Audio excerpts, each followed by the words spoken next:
Ah, spring, that time of year where my generals are off fighting my battles for me, and I can take some time to rest, relax, and turn my thoughts to my favorite topics: love, ladies, and long walks on the beach. It is good to be the king. Oh, King, we were able to track down that woman you asked about. You know, the woman you watched take a bath while you were walking on your roof. You described her as, hold on. I've got your exact words here. Extremely beautiful. Wowzers. Who is she? Unquote. And you spent a couple of minutes staring into space with your mouth gaping. Yep, that's her all right. So what's the scoop? Did you find her? Does she like me? Did she mention me? She hasn't actually met you yet. Oh man, she is so beautiful. I am crushing hard. I feel like my eyes are turning to cartoon hearts. I can feel my heart flutter just thinking about her. Sounds like you might need to see a doctor. At any rate, her name is BATHSHEBA. BATHSHEBA. She's the daughter of a guy named Elam. Elam. And she's married to one of your mightiest warriors, Uriah the Hittite. Uriah the Hittite. Wait, I'm sorry. I must be hearing things. I thought you said married. I've got to get my hearing checked. Now give that to me again. I did say married, as in she's married to Uriah the Hittite, one of King David's most famous 30 mighty men. Oh. Here's the file with all the intel. On a completely unrelated note, can I test a couple of opening lines on you?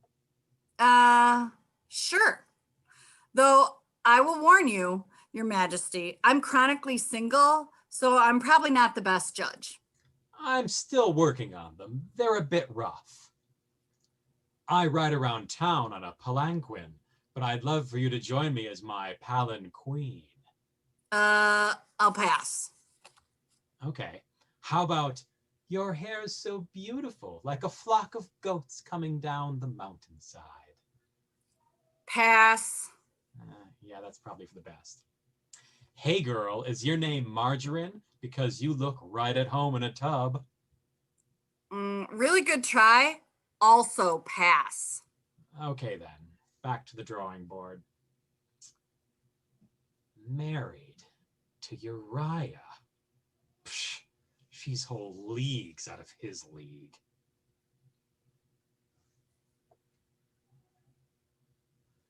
Shall we dance?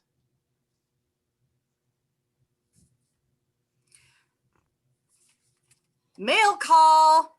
King, a letter for you from BATHSHEBA. A letter? Well, let her rip. David, I'm pregnant. I think we need to talk. Yours, BATHSHEBA. Oh dear. Joab, Commander, Joab. You called, my king? What are your orders? A new battle plan. What does the name Uriah mean to you? Uriah. Oh, yes. He's that Hittite. Pious, a bit dull, excellent warrior, and lovely wife. Look, I didn't call you for a primer on his home life. I have a new battle plan. Uriah at the very front, leading the charge. When the time comes, give a signal for the other men to fall back. I want Uriah to face off with the whole enemy squadron, alone. I see. His chances of survival will be, shall we say, bleak. Yes. And if he doesn't fall by the enemy sword, then perhaps a stray arrow will do the trick. Perhaps. Clever, my king, creatively outsourcing the most unsavory parts of the enterprise. We will adopt the new battle plan immediately. And now we wait. What? Don't think I don't feel your judging eyes on me. Don't judge. No judging. Your battle plan was a complete fiasco. Uriah never stood a chance. This is all that's left of him.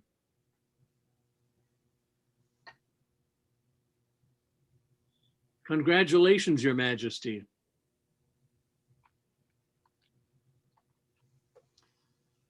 Now, Bathsheba, it'll be all right. He was a good man.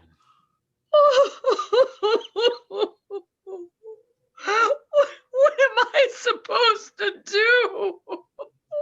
Come live in the palace with me. And the baby? We'll raise him as a prince. Oh, Da-dum, da-dum, da-dum, da-dum.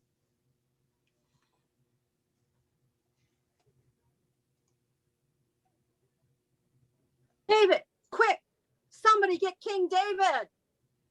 Is that Nathan the prophet? What does he want? King, quick! There's a big fight going on in the street outside. I pulled them apart just in time.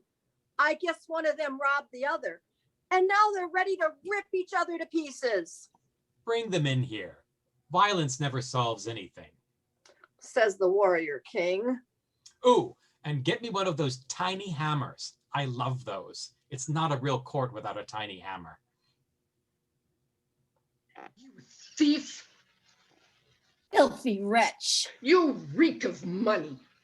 Oh, yeah?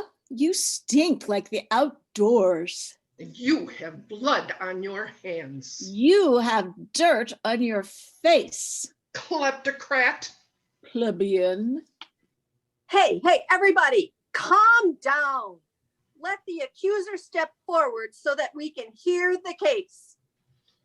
Well, Your Majesty, I'll be the first to admit I'm poor. I don't have much. I live hand to mouth. I had a little lamb. Oh, really? With fleece as white as snow? Well, this lamb was the dearest thing I had. She was like a child to me. She grew up playing with my children. I fed her whatever scraps I could from my own plate. When nights got cold, I snuggled up with her. When there were thunderstorms, I held her in my arms and rocked her to sleep. And this heartless robber stole her away from me and cooked her and then ate her. Objection, extenuating circumstances. You see, I was entertaining a guest from far away, so I needed to cook an extra special meal. Your Honor, I think it might be time for a little cross-examination, if you please. I'll allow it. So, you needed to cook a special meal for your guest. That's right. Were there no other options available to you? For example, do you yourself own sheep or goats? You know, honestly, I lose count. There are so many. You've lost count. Well, it's a huge number. See? It's not a crime to be rich. But why did you have to take away my precious little lamb? Oh, it's not like you were putting it to good use. I mean, I saved the leftovers. Order, order, order in the court. I saw an opportunity and I went for it. And if that makes me a criminal, lock me up.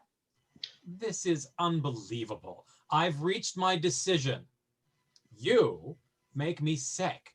You stole that poor little lamb away. Not only that, you also seem completely unaware that you've done anything wrong.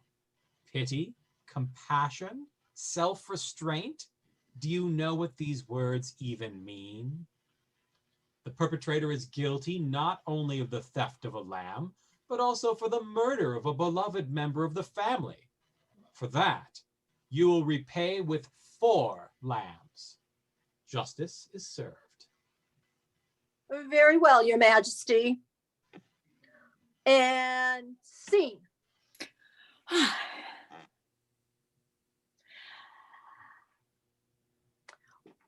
Well, what do you have to say for yourself, my liege?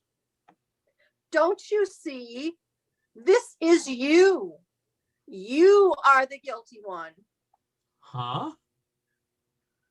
I staged this whole thing in the hope that you might learn something. These are actors.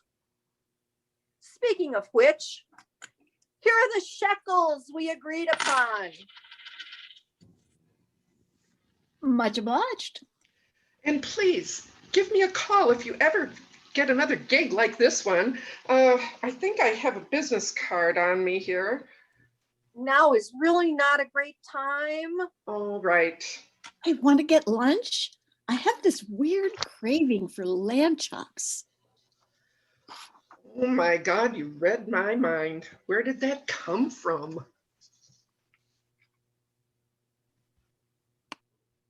Do you see? Now you're the guilty one in the story. You just went after what you wanted, like a dog chasing a stick. But you're not a dog. You're a king.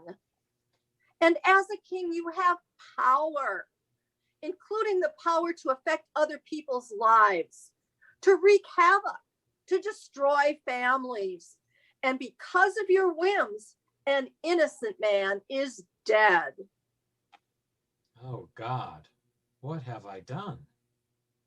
You can't treat other people as a means to what you want. Remember, God's law is love. And what you've done is tremendously unloving.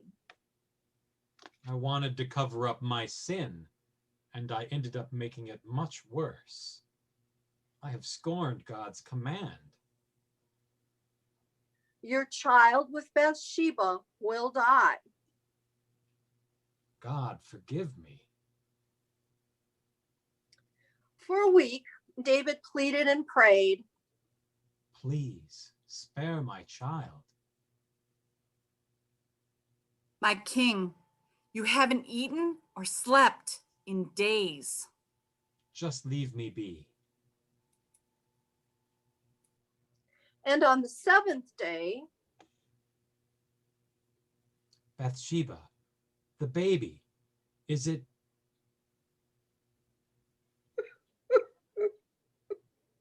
I'm sorry. but God hasn't given up on you, and God will never give up on you.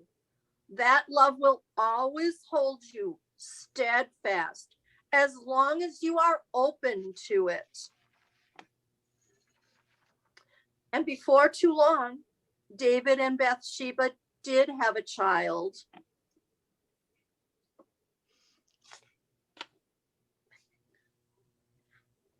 Hey, you should name him Jedediah. I don't know. It sounds kind of like the start of a question. Like, Jedediah leave the door unlocked? Well, joke's on you. Jedediah means beloved of the Lord. So I'll call him Jedediah. You can call him whatever you want. What about Solomon? I like Solomon.